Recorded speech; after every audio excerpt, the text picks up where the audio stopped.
فمات. فقال صلى الله عليه وسلم: قتلوه قتلهم الله، هلا سألوا إذا لم يعلموا.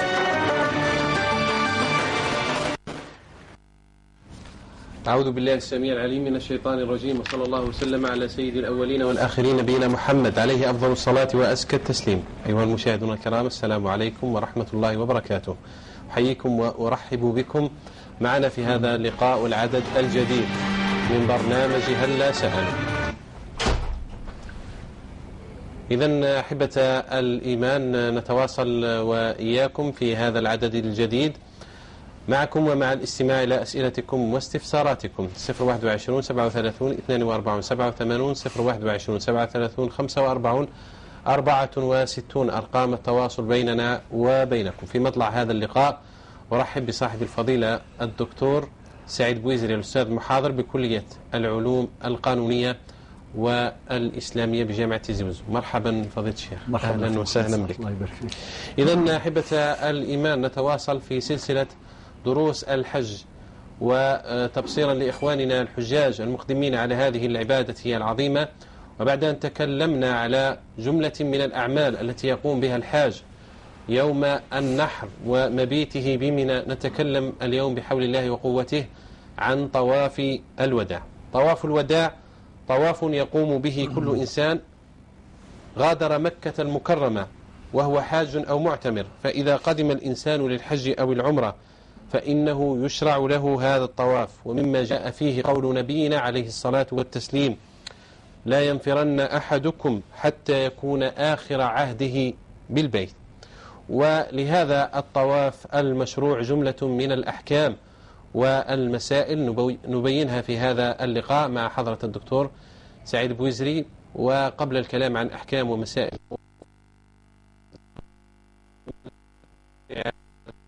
وما المقصود به؟ بسم الله والحمد لله والصلاة والسلام على رسول الله. معاشر المشاهدين الكرام، السلام عليكم ورحمة الله وبركاته. قبل أن نتحدث عن طواف الوداع لابد من الإشارة إلى آخر طواف يؤديه الحاج بعد يوم 10 من ذي الحجة أو يوم العيد، كما استمعتم فيما سبق من حصص أو في آخر حصات على الأقل. كهناك 4 أعمال يؤديها الحاج يوم 10 من ذي الحجة، أي يوم الحج الأكبر، أي يوم العيد، عيد الأضحى المبارك. بعد رمي جمرة العقبة، هذا العمل الأول. العمل الثاني هو النحر. العمل الثالث هو الحلق أو التقصير. والعمل الرابع هو طواف الإفاضة. وطواف الإفاضة يسمى بطواف الحج. نعم. أو طواف الركن. هذا ركن. نعم، بيناه لإخواننا. نعم. ففيه أحد الإخوة سألني وأنا في الطريق، قال اشتهر أنه يوم العيد الزحام كبير والعياء والإرهاق أيضا أكبر. نعم. فهل يجوز لي أن أؤخر طواف الإفاضة؟ إنه حينما يقرأ في دليل الحج مثلا أعمال الحاج يوم العيد أو يوم 10 من ذي الحجة هي كذا 4. نعم. يعني رمي جمرة العقبة والنحر وكذا الهدي ثم نحر الهدي ثم كذلك الحلق أو التقصير وطواف الإفاضة. فيعتقد أن الأجر يكتمل إذا أدى طواف الإفاضة في ذلك اليوم، ولكن يجوز له أن يؤديه في ذلك اليوم أو في أي أيام التشريق أو بعد أيام التشريق إلى غاية انسلاخ أو قبل انسلاخ شهر ذي الحجة، يعني قبل نهاية شهر ذي الحجة. بعض إخواننا يحملون أنفسهم ما لا يطيقون. بارك الله فيكم. نعم، خاصة إذا كان معهم النساء والعجزاء، فنجد أنهم يرهقون أنفسهم ومن معهم إرهاقا عظيما. دكتور. نعم. وربنا قال في القرآن: وما جعل عليكم في الدين من حرج. إذن إخواني الكرام الحجاج والميامين، لا حرج عليكم أن تؤخروا طواف الإفاضة وهو طواف الحج إلى ما بعد أيام التشريق. وطبعا الإنسان والسعي لمن عليه السعي كذلك. نعم. طبعا بعد طواف الإفاضة بالنسبة للمتمتع يسعى، وكذلك القارن والمفرد إذا لم يسعى مع طواف القدوم. نعم. هذه المسائل يعني المسائل الفقهية تم بيانها فيما سبق. إذن الآن بينا طواف الإفاضة. أما طواف الوداع، ويسمى بطواف الصدر. طواف الصدر ماشي الصدر، طواف الصدر لمن يستر. نعم. وهو آخر كما ذكر أخي محمد صلاح قبل حين. نعم. حديث النبي صلى الله عليه وسلم حديث متفق عليه: لا ينفرن أحد، وفي رواية أحدكم حتى يكون آخر عهده بالبيت، يعني يطوف بالبيت العتيق آخر. وطبعا هذا طواف الوداع يكون في نهاية المناسك، يعني بعد ما الإنسان الحاج خلاص جاب كامل المناسك نتاعو، تم الحج نتاعو الله يبارك. حينما يقرب وقت المغادرة يؤدي طواف الوداع للحديث المذكور. طيب، هناك بعض الأحكام المهمة فيها، أذكر بعضا منها وأهمها. أولا، هذا الطواف يكون عند مغادرة مكة المكرمة وعند مغادرة المسجد الحرام، بمعنى آخر ما يقوم به الحاج. ولكن كي نقولوا يخرج على إثر طوافه للوداع، يعني على إثر طواف الوداع يخرج من يغادر. هذه مسألة بدها تحتاج إلى بيان. إذا كان الإنسان جاء بطواف الوداع ثم مكث يوما كاملا هناك، فلا يعتبر مودعا. قبل هذا دكتور، حكم هذا الطواف؟ نعم، حكم هذا الطواف بارك الله فيك. حكم هذا الطواف هو الاستحباب عند غيرنا الوجوب. عند غيرنا الوجوب، ولكن عندنا في المذهب المالكي الاستحباب، لأنه الأمر يفيد الوجوب كما يقرر علماء الأصول. إلا إذا صرفه صارف، والصارف موجود هنا، الذي هو أنه رخص للحائض والنفساء بترك طواف الوداع، ولو كان واجبا لما رخص. طواف الإفاضة هل يرخص لهن؟ لا يرخص. إذن هذه من الصوارف التي ذكرها العلماء لصرف الحكم من الوجوب إلى الاستحباب. إذن فحكمه هو الاستحباب. الأمر الثاني دكتور، في هذه النقطة نبهتنا إلى شيء مهم جدا لأخواتنا الحاجات المقبلات إن شاء الله. بعض الأخوات قد يأتيها العذر في طواف الركن، طواف الإفاضة، والرحلة تكون يعني بعد يوم أو يومين، يعني وقت ضيق جدا، كيف تفعل؟ طيب، بالنسبة لطواف الركن أكيد تحدث إخواني عنه. نعم. لأنه يجب الإتيان به. الطواف الإفاضة يجب الإتيان به. يجب الإتيان به، لأنه هو طواف الركن، أركان الحج. من أركان الحج طواف الإفاضة، ركن ما فيش كلام، فهو ركن ما فيهاش كلام، ما عندوش حتى رخصة، ما عندوش رخصة. ولكن حتى إذا احنا قلت قبل حين أنه يمكن تأخيره، وهذه الحمد لله لمن يستطيع التأخير. لمن يستطيع. نعم. ولا شك وجدنا حالات من هذا النوع، وتم تأخير بعض الرحلات، يعني يتصرف. هذه حكم شرعي. كي نعرفوا بلي حكم طواف الإفاضة هو أنه ركن يجب أن يؤدى، والتأجيل ممكن إلى غاية نهاية شهر ذي الحجة. يعني حتى المرأة إذا جاءها عذر إن شاء الله تعالى يزول عنها العذر وتؤدي طواف الإفاضة. أما طواف الوداع يعني يستحب في حق أهل مكة وفي حق الذين جاءوا من البلدان البعيدة.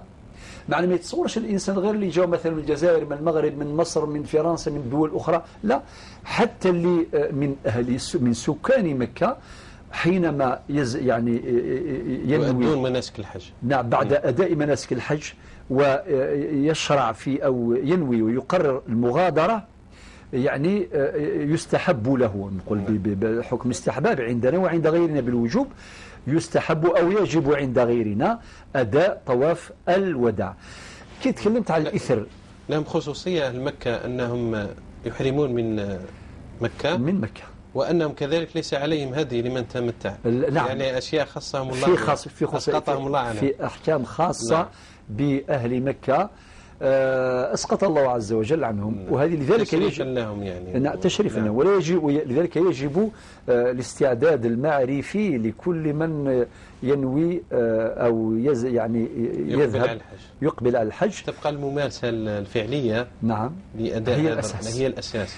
نعم. يعني مهما استمع، مهما قرأ الإنسان، مهما هناك من ألف كتبا في أحكام الحج، نعم. ولكن لم يهضم جميع المسائل ويتمكن منها إلا بعد أن أدى هذه الفريضة. نسأل نعم. الله ألا يحرم أحدنا جميعا. آمين يا رب. بالنسبة لي على إثر أخي محمد صحيح أحيانا يسألون يقول لك هل مباشرة تأدي طواف الوداع وبعدين تغادر؟ نعم. وإما ينشغل الحاج بترتيب سفره، إخراج المتاع وكذا وكذا، وأحيانا الناقل أو الناقلات تتأخر، يقول مثلا غادروا على الساعة 10 متاع الصباح. نعم.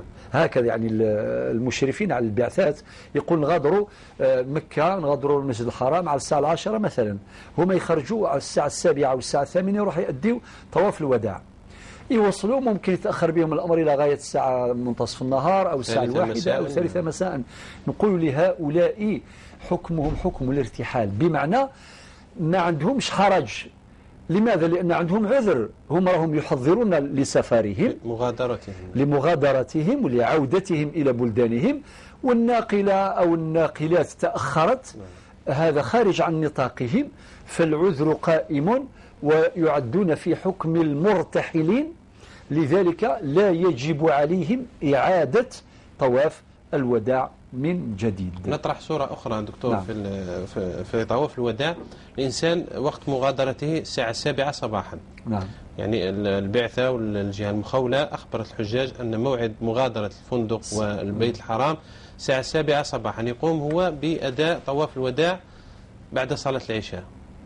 هل يصح منه هذا؟ في الحقيقة يؤديه ليلا. نعم. لا. إذا الوقت طويل، يعني الأفضل الواحد يحاول باش ما يكونش وقته طويلا جدا. نعم. نعم. قد يكون له متسع في الفجر ولكن نعم. يطوف بالليل. نعم. يطوف قبل الفجر، يطوف قبل الفجر، إلا إذا كان هو يقدر هذا الأمر، إذا كان شاف روحه ما لا يستطيع والزحام كبير، خاصة في الأيام الأولى الذين يغادرون يعني المسجد الحرام أو مكة المكرمة بعد يومين، يعني بعد يومين أو 3 أيام من أيام التشريق، يعني ما زال الزحام قوي شديد. نعم. شديد. فإذا كان شاف روحه أنه في حرج، ما عنده حتى حرج باش يؤدي طواف الوداع ولو بعد صلاة العشاء، ثم أخذ النية ويصلي صلاة الفجر، وبعد ذلك يكون مغادر على الساعة 7. المهم الإنسان كما قال ربي سبحانه عز وجل يريد الله أن يخفف عنكم وخلق الإنسان ضعيفا. هل يجوز تقديم طواف الوداع على بعض أعمال الحج؟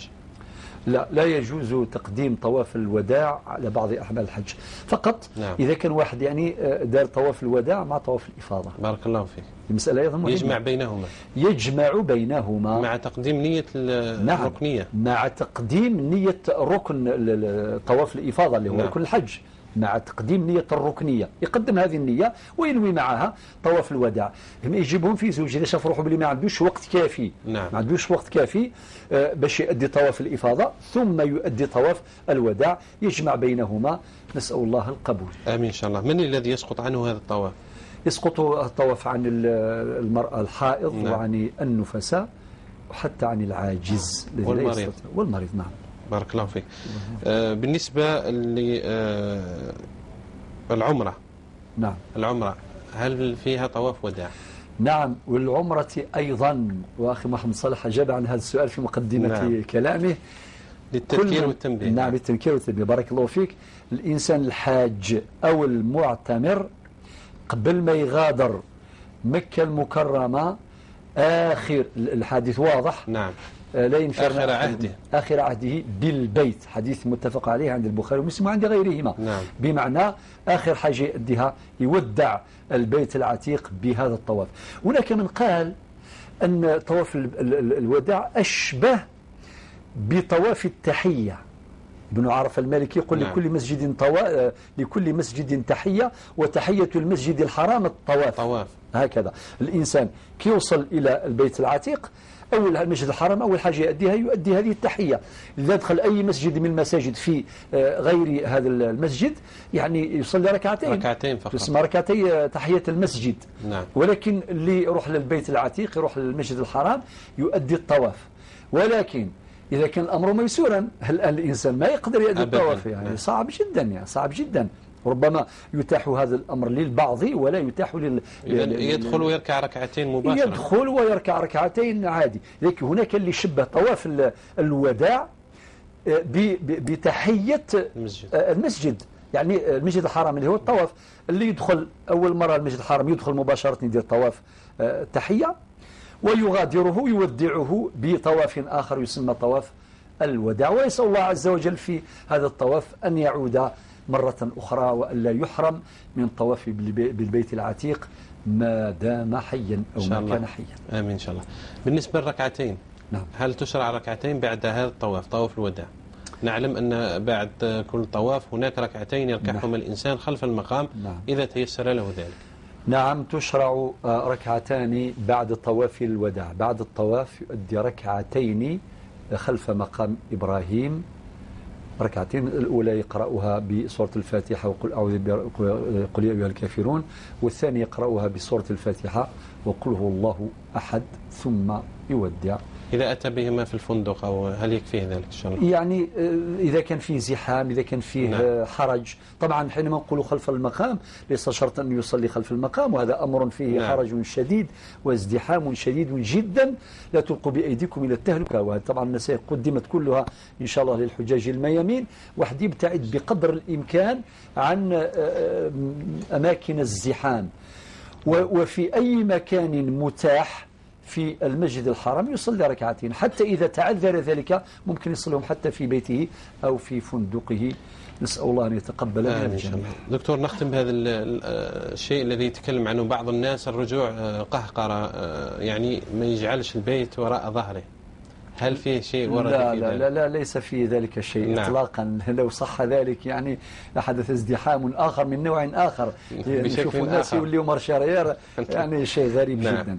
ولكن هذا من تعظيم البيت، يعني عند الناس هم يرتكبون مخالفات يعني غير شرعية، ولكن تعظيما وتقديسا للبيت. أحيانا هذا الحب إذا لم يرافقه فقه، يعني ممكن الإنسان يرتكب حماقات كما تصرى في عرفات، وتصرى في منى، وتصرى في مزدلفة، وتصرى في كل مكان. أخذ الحصى، أخذ التراب، أخذ التراب، وكان يجيب التراب نتاعو حتى البلاد ويفوت في سكانر حتى يقولوا شنو هذا، يقول هذا التراب، يقولوا جبتوا البركة. يعني كل هذه الأمور لا تصح. يعني إن شاء الله قدمنا المنظر في من المنظر الشركين باش إن شاء الله الخلفية المعرفية والزاد المعرفي لحجاج الميامين. وأختم كلمتي بحديث النبي صلى الله عليه وسلم: الحج المبرور ليس له جزاء إلا الجنة. اللي راحوا ربي يتقبل، واللي ما راحوش ربي يسلهم إن شاء الله في مستقبل السنوات. بارك الله فيك دكتور، أشكرك جزيل الشكر، ونبدأ في استقبال المكالمات ومن ثم الإجابة على الأسئلة الباقية والواردة إلى البرنامج. معنا مكالمة من معسكر. السلام عليكم. السلام عليكم. وعليك السلام أختي، تفضلي. بارك الله عليكم على هذه الحصة إن شاء الله. يبارك في حياتك إن شاء الله. الله يبارك فيك. تفضلي أختي الكريمة. الاسم الكريم الله يحفظك. الاسم الكريم أختي. فاطمة الزهراء من المعسكر. فاطمة الزهراء، تفضلي يا فاطمة. وعندي السؤال الأول. تفضلي. خصني نعرف أي صلاة ولا دعاء باش تساعدنا للحمل، خاطر أنني متزوجة في شحال وربي مازال ما رزقنيش بالذرية. صلاة أو دعاء. نعم. والسؤال الزوج، أنا نسمعكم تهضروا على النوافل بزاف، بصح مانيش عارفة معناتها شهية. نعم. باغية من الدكتور إن شاء الله يقول لي شاهيني معناتها النوافل والأوقات تاعها. واضح يا فاطمة الزهراء. والسؤال الثالث عندي صلاة الحاجة، كي نبغي نصلي صلاة الحاجة. نعم. نصليها في أي وقت ولا عندها وقت معين؟ نعم. وكاين خطرة أنا تبعتكم في الحصة الدكتور بوزيدي قال لك باللي وحدة كان عندها مشاكل مع راجلها، أيام نصحها باش تصلي صلاة، وفي ذيك الصلاة في السجود تقول قوله تعالى: لا إله إلا أنت سبحانك إني كنت من الظالمين. نعم. هذا اللي قالها تقولها 40 مرة، يعني في كل سجدة تقول 40 مرة ولا في السجدة الأخيرة تاع الركعتين؟ نعم. وزعما ويقول لي فوائد تاع هذه الصلاة. أي صلاة؟ هذه الصلاة الأخيرة تاع لا إله إلا أنت سبحانك. هذه ليست صلاة، هذا دعاء، هذا دعاء. هو وجهها أن تقول هذا الدعاء وليس صلاة، يعني في صلاتها. وهذه الصلاة كي تصليها تدعي هذا الدعاء. نعم، إذا فائدة الدعاء وليس الصلاة. فوائد تاع هذا الدعاء شاهم. نعم. أيوة طيب، بارك الله فيكم. الله يبارك في حياتك. بغيتكم تدعوا لي إن شاء الله بالذرية إن شاء الله الطيبة والمباركة إن شاء الله. ربي يمن عليك يا فاطمة الزهراء. آمين إن شاء الله يا رب العالمين. جزاكم الله خير وكل من يشاهدنا إن شاء الله يدعي لك إن شاء الله، لعل الله يسمع من أحدنا فيستجيب لدعائه. نبيلة من وهران. نعم. العاصمة عفوا. نبيلة من العاصمة. نبيلة لا أسمعك، تفضلي. مساء الخير. ارفعي صوتك. مساء النور. عندي نعم. عندي دين كان قديم عليا وكان راني نصوم فيه. عندك دين قديم. ارفعي صوتك يا نبيلة، الله يحفظك. ارفعي صوتك. تاع الصيام. نعم. كنت نصوم فيه، يعني راني نصوم فيه بصح وجدت جمعت كاع شحال عندي زعما طلعوا لي 600,000 مديتهم، نقدر نمدهم بالما نصوم ولا جائز. ما فهمتك يا نبيلة، ما فهمتك. انا عندي دين قديم تاع الصيام. نعم. ودوك راني نرجع فيه. نعم. تاع الصيام. ولا نقدر زعما نمد دراهم، انا خرجت بدراهم الافونس ومن بعد نصوم. دراهم؟ لماذا الدراهم هذول؟ واش؟ على نهار كيف على التأخير تاعك هذا؟ فوالا على التأخير. نعم. وثاني كي تصوم زعما كفاره تاع الحلف ولا 60 يوم، هذاك المبلغ اللي نخرجو انا حنخرج مبلغ. صيام الكفاره، لماذا الكفاره؟ الشيء اللي داروا حتى كفر عليه؟ واحد ما كلا رمضان كلا عمدا. نعم كلا عمدا وراح يخرج شغل يخرج عليهم، قال لك لا نقدر نمدهم يعني كاش قفة رمضان ولا يعني لازم يعني 60 واحد نمدهم ولا 60 واحد زعما نعطيهم باش واحد ولا نقدر نمدهم يعني يكون هاللي من ولا هذاك العبد يقدر نعاود فيه زعما هذيك العائله نمدهم العائله هذه. واضح. فهمني؟ نعم. سؤال ثالث. اسمع واحد السؤال هذا ما كان. نعم. نسمع فيك يا نبيلة، تفضلي. قلت لك عندي سؤال ما حبيتش نهضروا عنده اون ديريكت. ما فيش مشكلة إن شاء الله. تاع الشيخ تبقاي على الخط الداخلي، تبقاي يتواصل معك الزملاء في عارضة الإخراج، ما تقطعيش المكالمة إن شاء الله. شكرا جزيلا. دكتور، نبدأ عندنا سؤال وارد نبدأ به، ثم الأسئلة اللي تبقات من يوم الأحد 28 أوت 2014. في أسئلة كانت مازال عالقة.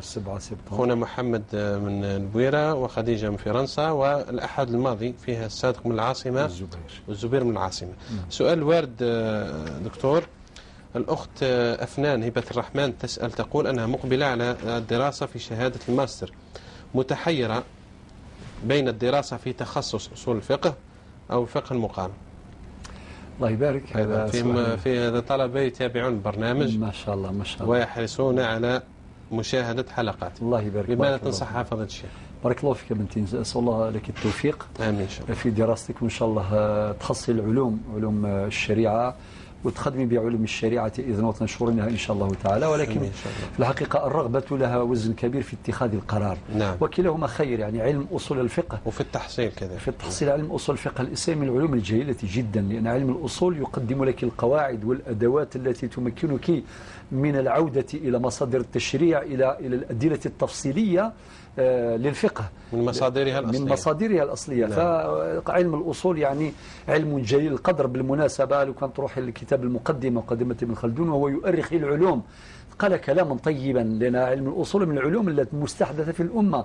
يقول ولما هكذا يقول، حتى أذكر الصفحة إن شاء الله، الصفحة 815 في كتاب المقدمة تاع ابن خلدون، الصفحة 815 يقول ولما أصبحت العلوم فنونا، يعني قال لك في عهد الصحابة لا يحتاجون إلى هذه الأدوات أو هذه الآليات. قال لك ولما أصبحت العلوم فنونا ظهر علم أصول الفقه، وأول من قاعد قواعده الإمام الشافعي في كتابه الرسالة. علم الأصول علم جليل القدر جدا، ولكن علم الفقه المقارن أيضا مهم جدا، يمكنك من معرفة يعني آراء الفقهاء ورؤى الفقهاء، ويعني الفقه المقارن، الفقه الشافعي والمالكي والحنبلي والإباضي وغيرها من ألوان الفقه. هذا يفيدك كثيرا.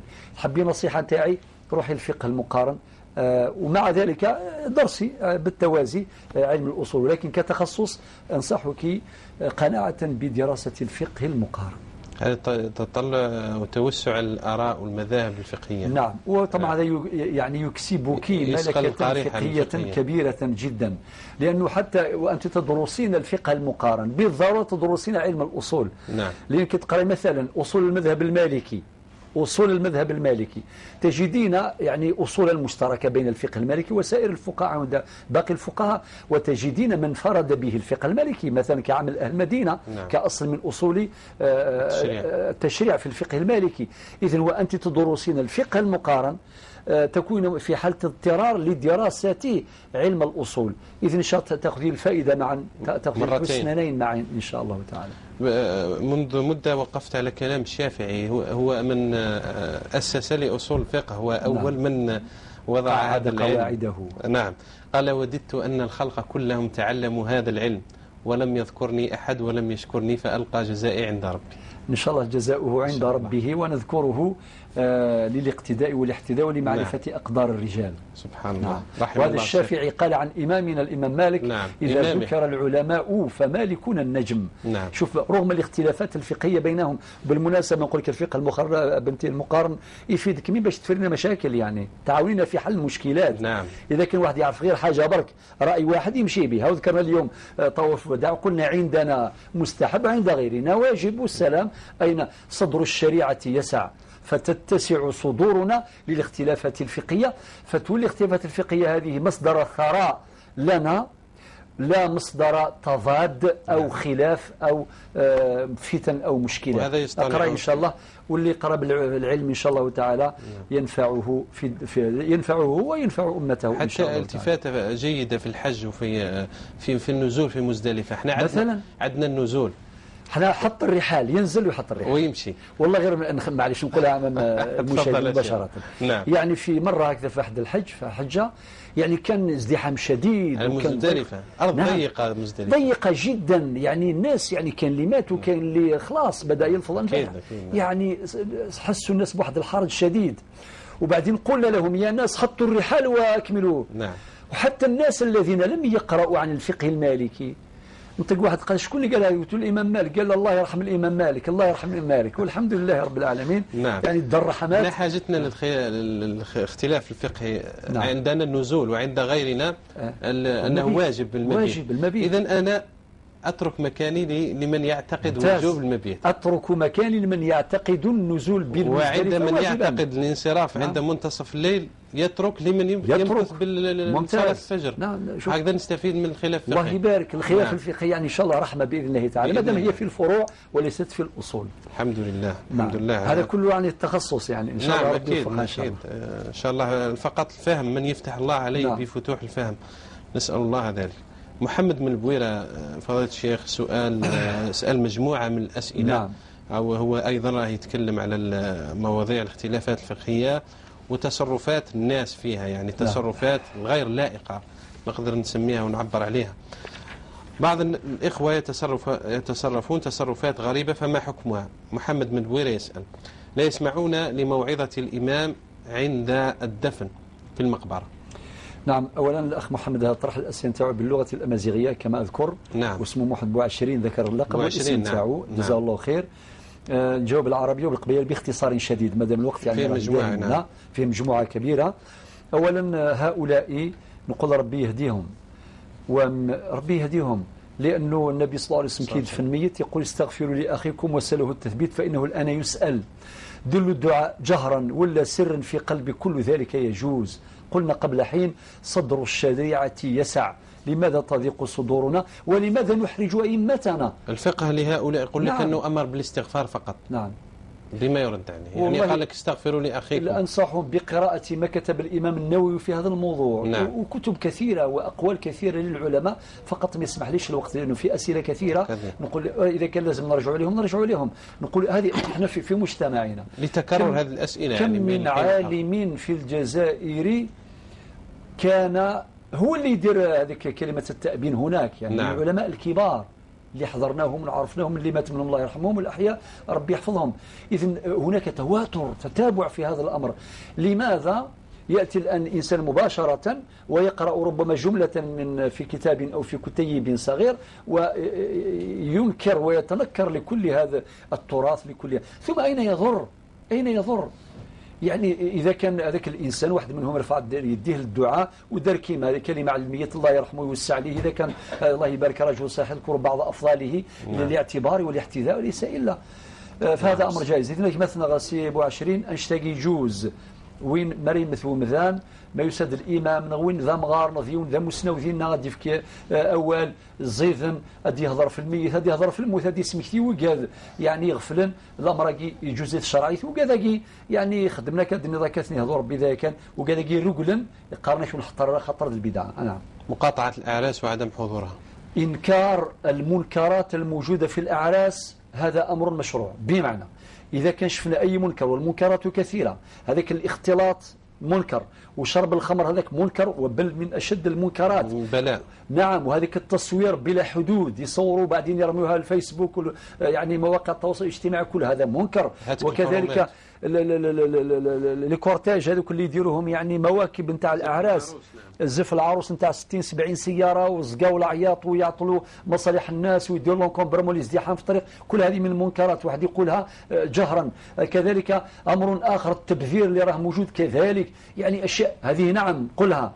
أما الإنسان يحضر الأعراس أصلا عندنا واجب تلبية الدعوة واجب. نعم. هكذا. نعم. وعندنا منكر في العرس، الآن كيف نتصرف؟ نعم. هنا الواحد درء المفاسد مقدم على جلب المنافع. نعم. درء المفاسد مقدم على جلب المنافع وإرضاء الناس غاية وتدرك. نعم. بارك الله فيك. السؤال الموالي، هل تجيب القبائلية؟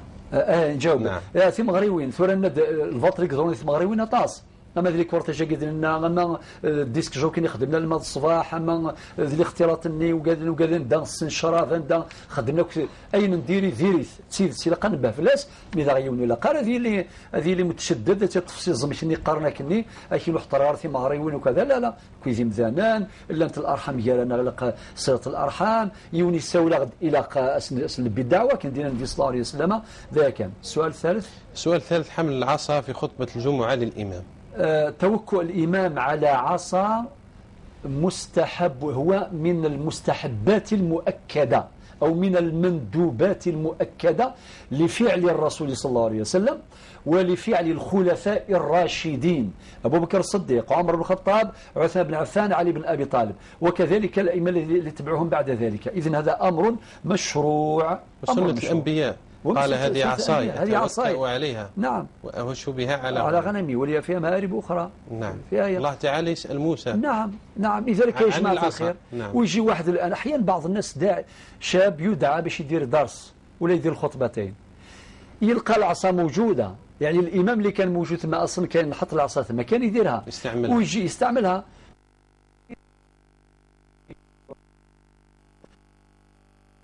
والناس ينبهوا يقول لا هذه ليست سنة هذه بدعة.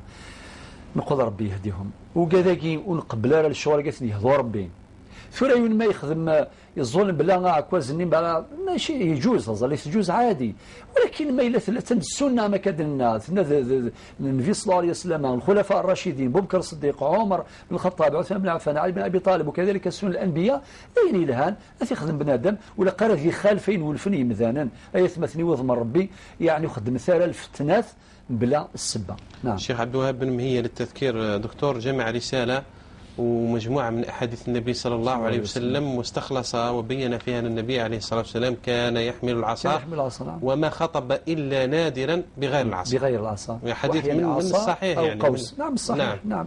طبعا كل هذا الكلام الذي نقوله الآن له أدلة شرعية. نعم. فقط نراعي زمن الإفتاء ليس إلا، ولكن هذا يكفي ومن أراد التفاصيل نؤتيه بالتفاصيل. الآن القميص الأبيض الذي ورثناه يقول لا يجوز للإمام ارتداؤه فقاموا بإخفائه لمدة شهرين في المسجد الذي نحن فيه. الله أكبر. هذه أيضا مسألة أخرى. يا سبحان الله يعني واحد يصنع فتنة هكذا يعني لماذا لا نحب؟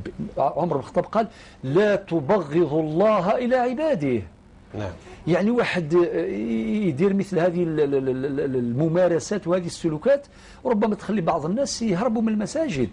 يقول لك انا ما ندخلش هذا الجامع اللي فيه فتن اللي فيه مشكلات السنيغ وكذا يكون يهضر ربي ذاك زمر غادي نيغ ثمسه تاكي خدمنا ذين خل في انتشر عيث ادوين الفتنه او ربي مثلا اين كان ديوين الفتنه اين يسلغون ولا ون وكذا الثاس ما تمثلا دا شرعنا ذا الحرام بنادم هذه بعد في الحرام يقينا الحلال بين والحرام بين لكن دينا وش في النبي صلى الله عليه وسلم ما تمثلا كيك جوزنت نوفات انتيد خدمت العلماء خدمت المشايخ ذين يجوزن دي الشرعيث ولاش يساوغور وغور ورساغوث. نعم. درس الجمعة فبدل الاستماع إليه يقرؤون الكتب وينصرفون عنه بل ويمدون أرجلهم ولا يبالون بكلام الإمام. الله أكبر. يعني من يفعل ذلك فهذا من سوء الأدب. الله كان الله في عون الأئمة يعني إخوان الله العظيم كان الله في عونهم. نعم بارك الله فيك. اللهم صل صح كان الله في عونهم. نعم. يعني الإمام يجي يدرس يوعظ الناس يبذل الخير ويبذل المعروف ويجي واحد قدامه أحيانا بعضهم يستفز الإمام يجي قدامه يقرأ القرآن يعني زعما نقولها بالجزائرية نعم. زعما يقرأ القرآن يعني كأنه يتحدث الإمام وبأنه هذا بدعة لا حول ولا قوة إلا بالله. وزيد يمد رجليه وكذا وكاين منهم اللي يقصر مع أصحابه. نعم. يقصر باش يشوش على الإمام. يعني الإسلام يعلمنا الفقه ويعلمنا الأدب. يعلمنا الأدب يعني واحد إذا كان ما عندوش الأدب وما عندوش الذوق يا عجب الحذاقة. حنا بالجزائر نقول الحذاقة يظهر كذا كان واحد ما دكتور نحن لا ننكر عليه أن يدين الله بهذا الشيء اللي هو حر فيه ولكن هذه الممارسات يعني غير مقبولة تماما. ممارسات مرفوضة. نعم. إذا كان شاف هو يعتقد بدرس الجمعة ماهوش مشروع له ذلك نعم. ما يجيش يبقى برا كي يسمع الإمام بدل الخطبة ويدخل خلاص والسلام انتهى الأمر. يعني علاش يروح يستفز. وهنا للأسف وقت برك اللي ضاع وإن نقول أشياء غريبة جدا. نعم. أحدهم صدقني يا أخي محمد صالح غير كان أول مرة يدخل المسجد قال لك والله العظيم نزيد ندخل الجامع نجي غير يوم الجمعة وكي نسمع قد قامت الصلاة مع انتهى خلاص عييت في أول يوم. نعم. شاف مثل هذه الأمور. نعم. شاف مثل الأمور للأسف الشديد. علاه لماذا لا نحبب المساجد إلى الناس إلى قلوب الناس؟ لماذا لا نستميل قلوب الناس إلى طاعة الله عز وجل؟ لماذا ننفرهم من ديننا وننفرهم من مساجدنا؟ دي هذو ربي خلقي ثايز غادي نير درس الجمعة ذين جوزن أثي دين باد مستقبيليث ناقص تعرف ثكنك فوا من الميكفات درس 20 دقيقة ناقص نص ساعة هذيك الشيخ الخطبة أنت دين استعرفت هذيك قضى ربي والسلام ويني ولا باللي وريف غير هذه السبحس وريف غير هذه السل وديك الشمال الجامعة هذه يرجو ولا ماذا الخطبتين هذيك الشم أي غير يجيني وياه أي غير أي خدم شراء تصرفات يخلف الأدب ذي الدين يخلف الحذاقة وقارن استقبالي في الظرفي وحذيق. نعم.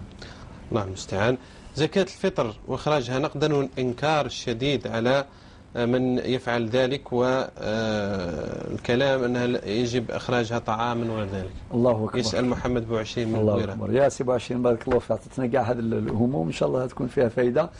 أولا الزكاة كما نعرف جميعا هو مقدار صاع يقدم من غالب قوت أهل البلد سواء من القمح أو الشعير أو الزبيب أو التمر إلى آخره كما ورد في الحديث الصحيح للنبي صلى الله عليه وسلم.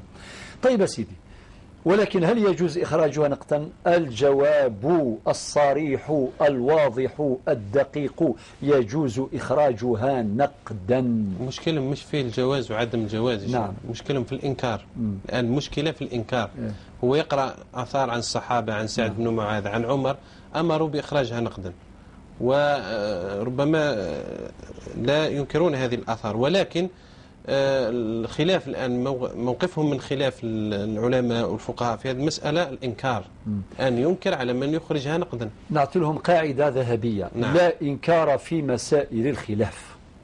كلام أحلى الشافعي إن الله لا يعذب الأمة بالأمر المختلف فيه. الحمد لله يكفي هذا. نعم. إن الله عز وجل لا يعذب يعني الأمة الخلاف في مسائل الفروع بالأمر المختلف فيه. نعم. إذن اطمئنوا فلا يعني ذوك كل واحد يجيب المقلوب يقول كان نشوف الناس تمد كل هذا تمدوا الرز ولا تمدوا طعام الفقير من الفقراء نعمروا له داروا بالقمح والشعير وكذا الى اخره. هما هل قضينا على مشكلته هل فرحناه ولا ربما سببنا له متاعب اخرى يروح يبيعوا ولا يبذروا ولا يخسر كم من شحال الأرز اللي خسر وشحال من القمح. هذا يقدر يبيع شيخ ويقدر يتحرك ولكن الأرملة المسكينة الفقيرة العديمة نعم. هل تخرج ببيعه ولا كيف تفعل؟ ما تقدر. ثم لو كان هذا الأمر يعني مفروض نقدا في عهد النبي صلى الله عليه وسلم. حنا إلى عهد قديم إلى عهد قريب نعرفوا أجدادنا كيديروا عن طريق المقايضة. نعم. حنا بلاد قبائل يروح يديو الزيتون الزيت يجيبون بعد التمر يعني بالمقايضة. ما كاينش نقد هذا قليلة إذن. والشريعة الإسلامية واسعة الله يبارك اللي بغى يخرجها من قوت أهل البلد الله يبارك، يجوز، ما قلناش لا يجوز. واللي بغى يخرجوا نقدا كما تعلن وزارة الشؤون الدينية دائما عندنا وعند غيرنا، ولا تلزم تقول مقدار الزكاة هذه السنة كذا مثلا 100 دينار والسلام عليكم. نعم. اللي بغى يقدم 100 دينار يقدمها، واللي بغى يخرج القمح يخرج، اللي بغى الشعير، اللي بغى سميد يدبر راسه والسلام. هذا يجوز وهذا يجوز، لا إنكار في مسائل الخلاف باش نخلي أمتنا ترتاح. هو الفقه الإسلامي يا جماعة الخير يريحنا وإحنا علاش نعذبوا روحنا؟ لماذا؟ نعم. لماذا تضيق صدورنا ونصنع فتن؟ أذكر مرة في عيد من الأعياد، عيد الفطر، واحد قالوا مباشرة رمضان تاعكم راه معلق بين السماء والأرض، لماذا لأنكم خرجتوها نقدا؟ يعني ولي الأمر كي قال 100 دينار ما سمعوا له، ما سمعوا حتى لا المشايخ ولا الفتاوى ولا الولي الأمر، ولا حول ولا قوة إلا بالله. أحيانا حكم الحاكم عند البعض يرفع الخلاف وأحيانا لا يرفع الخلاف، يعني أحيانا يرفعها وأحيانا لا يرفعها. زكاة الفطرة عمي محمد يجوز تيسوفغ بنادم، ما يسوفغ تسمزين، يسوفغ تذيرذن، ما يسوفغ تذيذري من الشياقي يجوز ويتسوق. هذا يقول ربي يشرف المؤمنين جميعا يا ربي، وغادي يهضر ربي يا ربي. آخر انشغال أخونا محمد بوعشرين قال لا تسمع منهم إلا كلمة لا يجوز. والله الآن اختلط الأمور فلا ندري الصحيح الله أكبر من الخطأ. الله أكبر الله أكبر. يعني الحلال بين والحرام بين إلى آخر حديث النبي صلى الله عليه وسلم. جماعة الخير، المسائل القطعية ربي قال في أوائل سورة العمران هو الذي أنزل عليك الكتاب منه آيات محكمات هن أم الكتاب وأخر متشابهات إلى آخر الآية. ما ثبتت حرمته يجب التخلي عنه والابتعاد عنه. أما المسائل الخلافية فهذه مصدر ثراء للفقه الإسلامي. أما رفع الشعار لا يجوز في كل شيء هذا يحرج الأمة، والحرج مرفوع شرعا، وربنا يقول من فوق السبع الطباق لا وما جعل عليكم في الدين من حرج. نعم. دكتور خديجة من فرنسا قالت أنها توفيت أختي رحمة الله عليها ولم تقسم تركتها بسبب الأخ الذي يعيش في بيتها الذي تركته بحجة أنه لا يملك مسكنا، فما حكم هذا التصرف ومثل هذا العمل؟ لا إذا كان الورثة راضيين بالموافقة والرضا المعتبر دون إكراه، قال يعطوا لمدة 6 شهور عام عامين ريثما يلقى سكنة، الله يبارك، هذا فضل، هذه معاملة بفضل. ولكن الورثة عندهم الحق باش يطالبوا بقسمة ما تركه المورث، يقسم بعد طبعا طبقا الفريضة الشرعية، ويجوز التخارج. ممكن هذا الدار نقيموه مثلا إذا كان سوى مثلا 700 مليون وهو يأخذ هذا الأخ على أن يدفع حقوق باقي الورثة من ماله الخالص. نعم. الانشغال الثاني لخديجة من فرنسا قالت اشترت شقيقتي المتوفاة رحمة الله عليها البيت عن طريق البنك. نعم. المعاملة تقتضي أن يشتري البنك البيت ثم يدفع المشتري الأقساط شهريا، هذا بالنسبة للأحيان، لكن بالنسبة للإنسان المتوفى فإن التأمين يتكفل بدفع ما تبقى، فهل يجب على الورثة دفع الدين من التركة أم نترك الأمر لشركة التأمين؟ الأخت خديجة والله غير الجواب على هذا السؤال يأخذ وقت طويل، لكن نقول لك برك باختصار لأن الله غالب. يعني اليوم رانا فيه زحمة تاع التركة اللي نجاوبوا عليها. أولا كل شراء لمسكن عن طريق البنك في فرنسا يكون بفائدة ربوية، وهذا الأمر لا يجوز شرعا، لا يجوز شرعا، إنما يجوز فقط لمن كان في حالة اضطرار أو لمن كان في حاجة.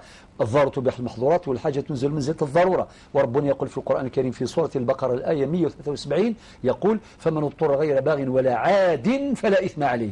هذا لمن كان في حالة اضطرار. طيب بعد ذلك تأتي القوانين والتشريعات.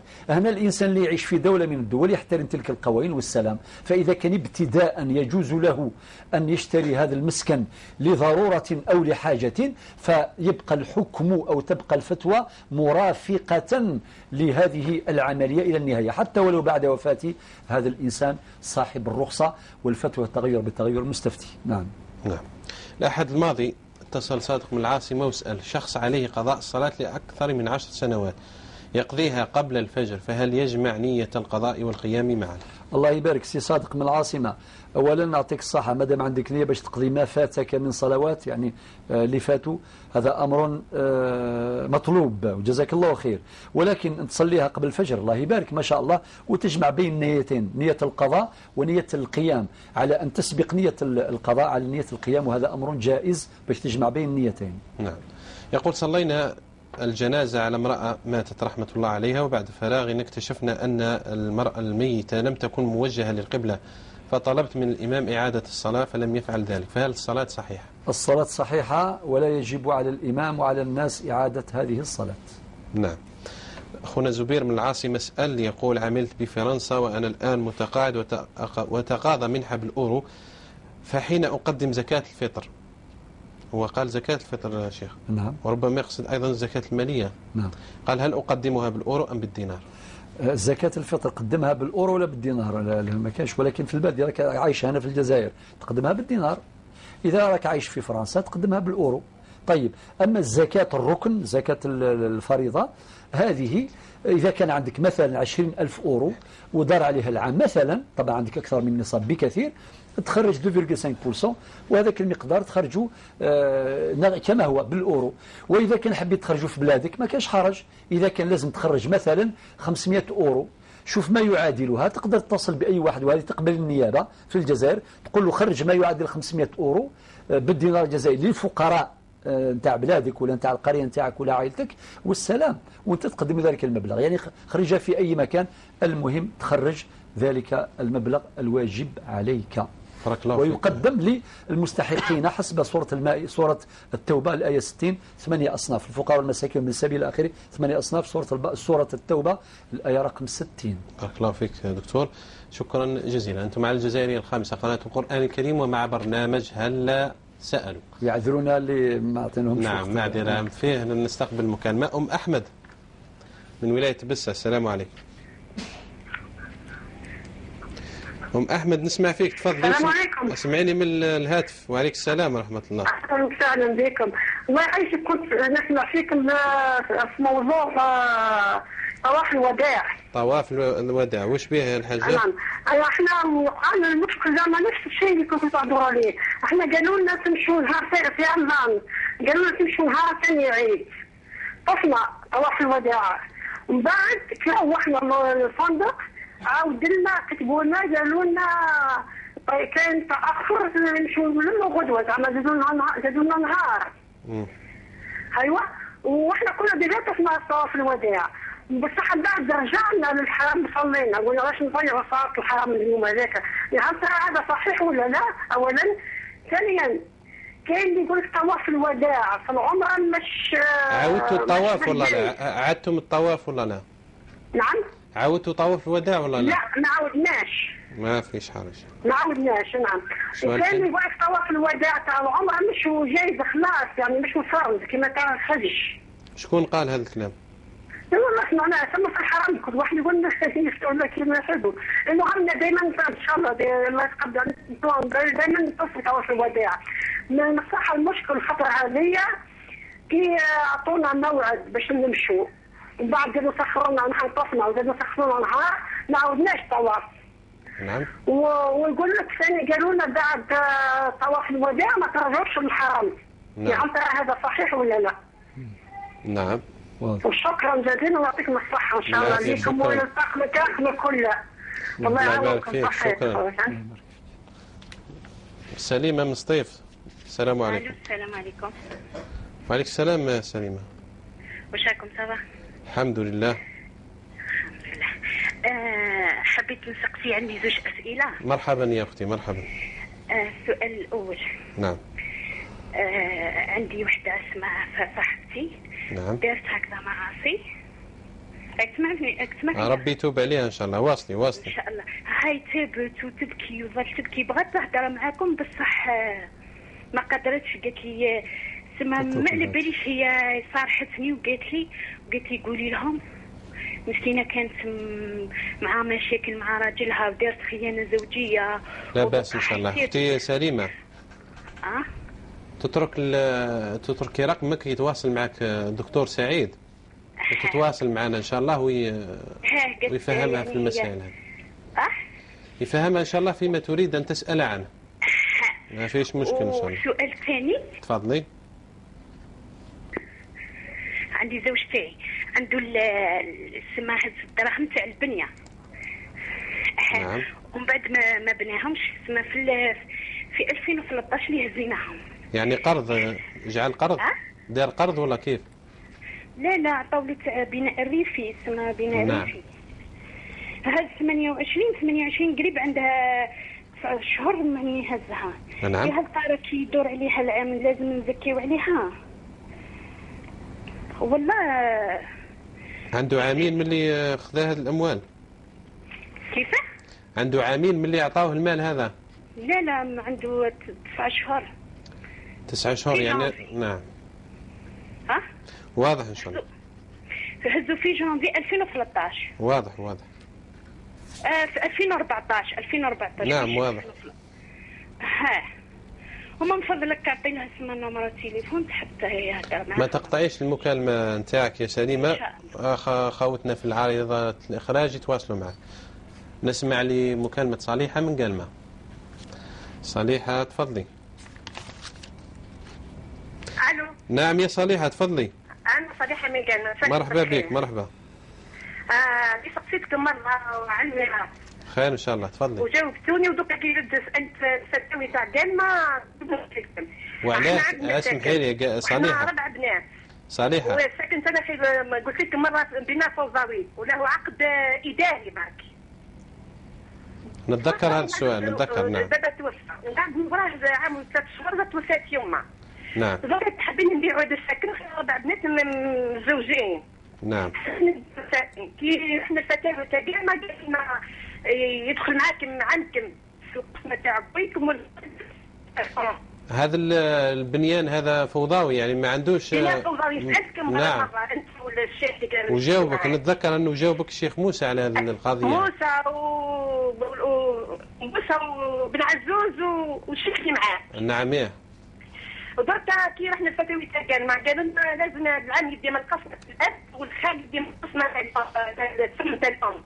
بصح الشيخ اللي معاك تبدا عقد ملكيه عندك ما يدي لا من قريب ولا من بعيد. شوفي اختي صالحه انا نعطيك توجيه فقط تسمعيني. لما تسالي اي مفتي سواء في قالمه ولا من هذا المنبر يعني ما ينبغيش الانسان انه يزيد يسال على الموضوع هكذا. والشيخ موسى لما افتاك قال لك انه باباك اللي خلى لكم هذا الارث ما يتملكش هذا البناء هذا يعني ما عندوش ملكيه حقيقيه للبناء. هي الشيخ موسى قال لي لازم تسويوا الوضعيه. تسويوا الوضعيه. متزوجين مع ظروفها ما نقدروش. نعم قال لك الشيخ موسى انه عمك ما يورثش معاكم. لانه باباك اسمحي لي لانه باباك ما يتملكش هذا الشيء. هي ما يتبع اسمع عقد ملكيه عقد اداري برك. نعم. واين المشكل في الاجابه هذه؟ المشكل في الإجابة. لا عاودتي سقسيتي على الموضوع لماذا؟ أنا سقسيت حابين نبيعوه هذا السكن. بيعوه يعني ربي يبارك لكم إن شاء الله بالربح إن شاء الله. الشيخ حابين نبيعوه هذا السماء كما نقولوا المشتري اللي حاب يشريها حاب كما نقولوا نملكوها عليه. هل العم والخال كما نقولوا يدخلوا في الميراث ولا؟ عمك يسكن مساميكم ولا بعيد عليكم؟ كيفاش؟ عمك هذا يسكن أمامكم ولا بعيد عنكم؟ والله ما سمعتك به. عمك يسكن قريب ليكم ولا بعيد؟ قريب ولا بعيد؟ يعني جارك ولا بعيد عنك؟ لا معنا بعد يسكن معنا في كما نقولوا في معنا بعد. عنده شفعة في احنا في قالنا يسكن معايا في قالنا بعد. الشفعة جاوبها ان شاء الله. اذا راه يسكن بجنبك عنده حق الشفعة هذا حق لا يسكن. لا جنبي لا كما نقولوا يسكن كما نقولوا في سيتي هو يسكن في سيتي خلاص. خلاص من حق الشفعة ما يسال والو يا اختي. ما يسرع. هذا الفتوى اللي سمعناها من الشيخ موسى واللي نأكد لك عليها. والخاله قالوا لي ما فهموكش سنتين ما فهمتوش الاسئله تاعي. لا فهمناها واستوضحناها جيدا. درك راحت الاخت كبيره تسمى سالت الفتاوى تاع قالنا. نعم. قالوا لها كيما قال لنا انتم ما فهمتونيش الاسئله تاعي انا. لا فهمناك. شوفي اختي صالحه هذا سكن عندكم من باباكم وسكن ما عندوش وثائق فوضوي. عنده عقد اداري. نعم وانتم 4 بنات ومعاكم يماكم. الرابعه. لما يماكم ماتت ربي يرحمها بقى هذا الميراث معلق فيه العم كان اللي قال لكم يسال معاكم الفتوى اللي صدرت من هذا المنبر وذكرها جيدا أنه لا يرث معكم. هذا هو القول اللي نقدر نقوله لك، ويزيد يأكده الشيخ سعيد إن شاء الله ويبين لك لماذا لا يرث معكم. العم وصافي قالوا لي السم نتاع الام صافي ما هوش ميراث، ما هوش ما بعناش. لا شوفي خلينا صالحة، خلينا رقمك الهاتفي إذا كان فيه مشكلة بينكم وبين عمكم يحاول الشيخ سعيد يسويها إن شاء الله. إذا فيه الأمر يعني تحول إلى مشكلة نعم نسمع منكم إن شاء الله. إذا تترك رقمها الهاتفي. دكتور يعني يبقى الوقت يتضايق كثيرا، نحاول نجيب ما تبقى من الأسئلة. بالنسبة فاطمة الزهراء من معسكر الصلاة، وهل فيه صلاة أو دعاء للحمل، يعني فيه صلاة مخصوصة؟ نعم، الأخت فاطمة الزهراء من معسكر، أولا ننصحك بتدبر سورة مريم، كاف يا عين صاد ذكر رحمة ربك عبده زكريا إذ نادى ربه نداء خفيا إلى آخر السورة. تبعي معايا. سيدنا زكريا دعا ربي سبحانه عز وجل باش يرزقه ربي سبحانه بالذرية، رغم عدم توفر الأسباب. هو كبير في العمر وبلغ من الكبر عتية أو عتية في قراءة، وزوجته كانت عاقر مع لم تكن تلد ثم توقفت عن الإيجاب. لا، لم تلد من البداية، يعني لا تنجب من البداية، ولكن ربي سبحانه بشره بقوله يا زكريا أو يا زكرياء إن نبشرك بغلام اسمه يحيى إلى آخر السورة. وكثر من الدعاء، وإن شاء الله المشاهدين اللي راهم يسمعوا يدعوا لك وندعوا لك جميعا ربي يرزقك إن شاء الله بالذرية الصالحة عاجلا لا آجلا. النوافل. معنى النوافل نوافل والرواتب، طبعا النوافل في مقابل الرواتب، يعني في مقابل الفرائض. صلاة الظهر فريضة، ولكن قبلها كان نوع من أنواع النوافل وهي الرواتب، إما ركعتين قبل الظهر أو 4 ركعات، هذا وارد. هذه النوافل المقيدة. لا، كان نوافل مقيدة، رواتب مقيدة بالفرائض كما هذه. كان نوع من أنواع النوافل وهي الرواتب، قبل الظهر عند ركعتين أو 4 ركعات، بعد الظهر ركعتين أو 4 ركعات، بعد المغرب ركعتين، بعد العشاء ركعتين. هذه كلها من الرواتب المقيدة. أما النافلة تجوز في كل وقت ما عدا في الأوقات تمنع فيها، يعني مثلا بين العصر والمغرب ما تصليش النافلة، صلي النافلة في أي وقت. صلاة الضحى نوع من أنواع النوافل، صلي بالليل صلاة القيام. نعم. زيدي. بالنسبة لصلاة الحاجة، دكتور. صلاة الحاجة تصح في كل وقت تجوز فيه النافلة، بالليل بعد ما تصلي العشاء قبل الفجر، خاصة في الثلث الأخير من الليل مليحة إن شاء الله. ادعي ربي صلي ركعتين صلاة الحاجة، وطلبي ربي سبحانه ربي يفرحك وربي يرزقك بالذرية إن شاء الله. دعاء سيدنا يونس لا إله إلا أنت سبحانك إني كنت من الظالمين. نعم.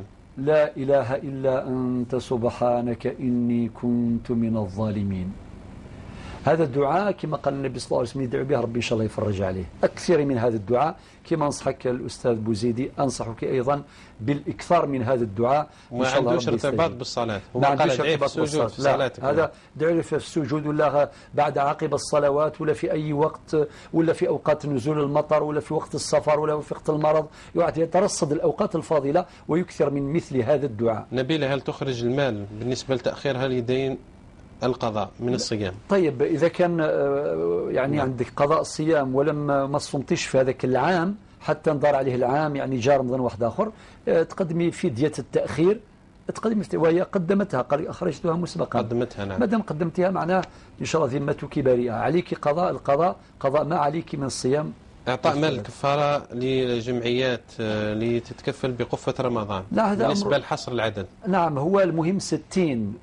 نعم. يعني حتى كي تعطيها بالمناسبة الجمعيات الخيرية مليح يعرفوا هذا الحكم الشرعي، هذه الفتوى. علاه إذا كان واحد مثلا عليه كفارة لازم يوكل إطعام 60 مسكينة، لازم يخبر المشرف على الجمعية باش يوزع ذلك المبلغ على 60 مسكينة، 60 انفلوب هكا، 60 ظرف يقدمها للفقراء المساكين، وفي إما في شكل مثلا قفة رمضان أو في أي شكل من الأشكال. أحمد من تبسة طواف الوداع والمسألة اللي ذكرتها، طواف الوداع طلب الأمر في الفندق، طواف الوداع. انتم قالوا لكم، وحنذكرها في البداية، قالوا لكم باللي المغادرة تكون على الساعة كذا، انتم درتوا طواف الوداع هكذا، هل ترى تروحوا تصلوا الصلوات الأخرى في المسجد الحرام؟ أين الإشكال؟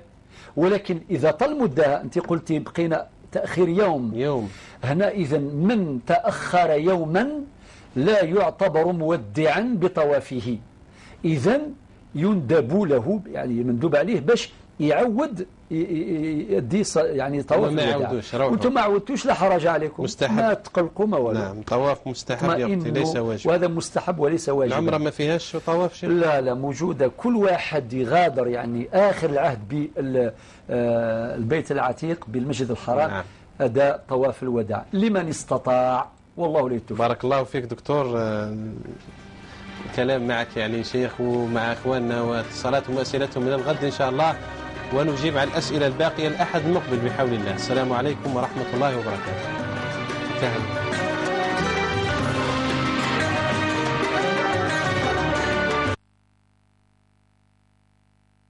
الله أكبر.